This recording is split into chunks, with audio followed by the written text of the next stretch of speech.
शंकर भोलेनाथ की जय।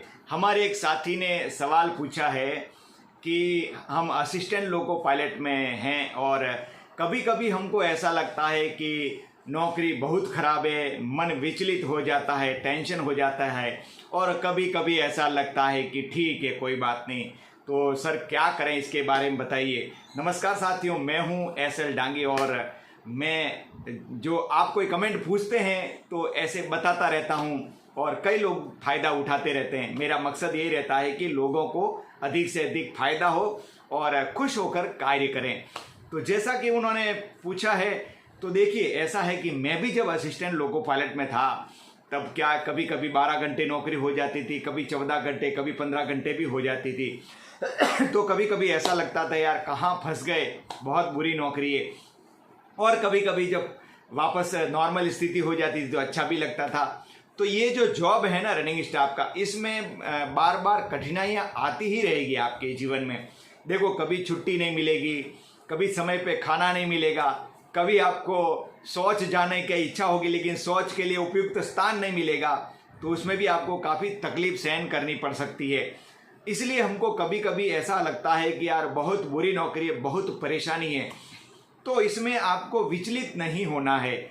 इस परेशानियों को हमारी ज़िंदगी के साथ में मेल मिलाप करा देना है, अपनी ज़िंदगी का हिस्सा बना देना है इन तकलीफ़ों को, तो आप सुखी रहेंगे। अब मेरी बात करूँ तो मैं जब असिस्टेंट लोको पायलट में था तो बहुत तकलीफ होती थी मुझे भी, हालांकि तकलीफ होती ही है, इस बात को स्वीकार करता हूँ मैं भी। तो क्या करता था, मैं सोचता था चलो मैं शंटिंग लोको पायलट, जिसको शंटर भी बोलते हैं, एलपीएस शंटिंग लोको पायलट में मेरा प्रमोशन आ जाएगा तो फिर मैं लोको पायलट में जाऊंगा ही नहीं, क्योंकि लोको पायलट में जाऊंगा तो फिर वही स्थिति लागू हो जाएगी। फिर वापस 2-2 दिन तक बाहर घूमना, कभी कभी हम लोग 3 दिन भी बाहर घूमते थे। खाने का ठिकाना नहीं, सोने का ठिकाना नहीं, मच्छर काट रहे हैं पानी भी गर्म हो जाता था। तो बहुत सारी परेशानियां हमको झेलनी पड़ती थी और वो अभी भी है, कई जगह झेलनी पड़ती है। फिर बाद में मैंने सोचा कि नहीं, मुझे लोको पायलट बनना चाहिए, जाना चाहिए। तो फिर कई लोगों से राय भी ली, बोले लोको पायलट में जाना चाहिए, बोले हाँ बिल्कुल जाना चाहिए।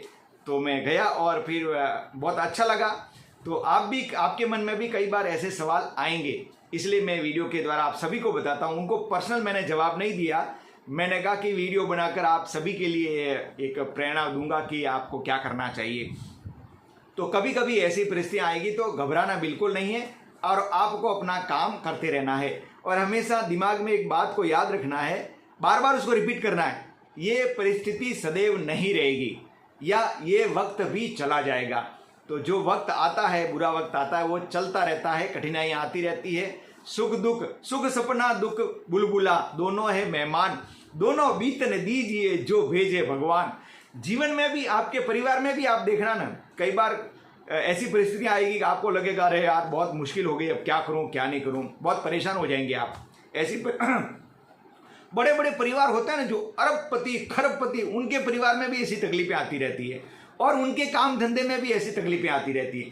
तो हमारे ये जो नौकरी है इसमें भी आएगी, उसको आपको सहन करना है। मनुष्य का मन जो है वो बहुआयामी है, वो हमेशा कुछ न कुछ सोचता ही रहता है, उसके विचार बदलते रहते हैं। एक बार क्या हुआ, मैं जा रहा था एक रास्ते पर और बहुत तेज धूप थी, एक पेड़ था, मैं पेड़ के नीचे खड़ा हो गया, थोड़ी देर मैंने कहा रिलैक्स करते हैं।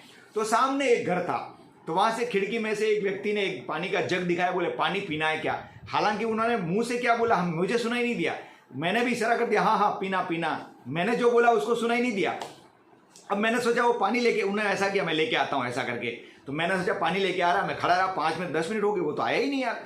तो फिर मैंने सोचा कितना बेवकूफ़ आदमी है साला, बोलता है कि पानी पीना है क्या, और मैंने बोला हाँ, तो लेके तो आता नहीं है। तो मेरे को मन में उसके प्रति खराब विचार आने लगे, घृणा होने लगी।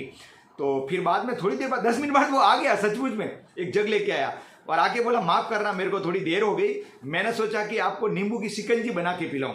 तो फिर मैं बहुत खुश हुआ, यार कितना बढ़िया आदमी है, तो पानी की जगह नींबू की शिकंजी बना के लाया, अरे बहुत बढ़िया। और यानी कि मेरा विचार कितना जल्दी बदल गया। फिर बाद में मैंने लिया ग्लास में, वो ग्लास भी लेके आया था, लिया और मैं पिया तो उसमें शक्कर वक्कर कुछ नहीं। मैंने उसे ये कैसी शिकंजी यार, खाली नींबू का पानी। तो फिर विचार बदल गया, कैसा बेवकूफ़ आदमी है यार, खाली पानी लेके आ गया, शक्कर तो डाला नहीं, बोलता शिकंजी लाया हूँ। फिर मेरे मन में उसके प्रति घृणा हो गई एकदम, और थोड़ी देर में उसने वो पूड़ियाँ निकाली शक्कर की, बोलिए ये शक्कर लीजिए। मैंने सोचा कि कोई डायबिटीज शुगर वुगर का कुछ प्रॉब्लम होगा तो जितनी चाहिए आप उतनी डालिए। फिर मेरा विचार बदल गया, मैंने कहा यार ये कितना अच्छा आदमी है। तो फिर मैंने शक्कर डाल के शिकंजी पी और बहुत खुश हो गया। ये स्टोरी इसलिए बताई कि आपके विचार हमेशा लाइन पे भी बदलते रहेंगे, कभी आपको अच्छा लगेगा कभी खराब लगेगा, लेकिन उन परिस्थितियों में आपको ढल जाना है। और आप सोचते हो मैं दूसरी नौकरी कर लूंगा तो वहां तकलीफ नहीं होगी, सदैव तकलीफ जिंदगी का हिस्सा है, तकलीफ सदैव रहने वाली है और उन तकलीफों के बीच में ही आनंदित होके जाइए। हनुमान चालीसा का रोज सुबह शाम पाठ करते रहिएगा। मैं तो कहता हूं हनुमान चालीसा जेब में रखिए और जब भी आपको ऐसा लगे कि मेरा मन विचलित होता 5 मिनट लगता है, ओनली 5 मिनट में आप हनुमान चालीसा का पाठ कर दीजिए, आपका मन एकदम शांत हो जाएगा और आप प्रफुल्लित हो जाएंगे। माता पिता की सेवा करते रहिए, माता पिता से दूर हो तो फोन पे बात करते रहिएगा, आशीर्वाद लेते रहिएगा, तो आपको आपके कार्य में किसी प्रकार की कोई तकलीफ नहीं होगी तो दूर हो जाएगी।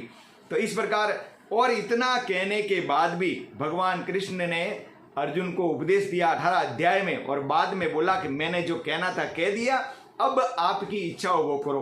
तो मेरा भी यही कहना है, मैंने आपको समझा दिया और क्या करना है वो भी बता दिया, लेकिन अब आपकी इच्छा हो वैसा आप कर सकते हैं। जय श्री कृष्ण।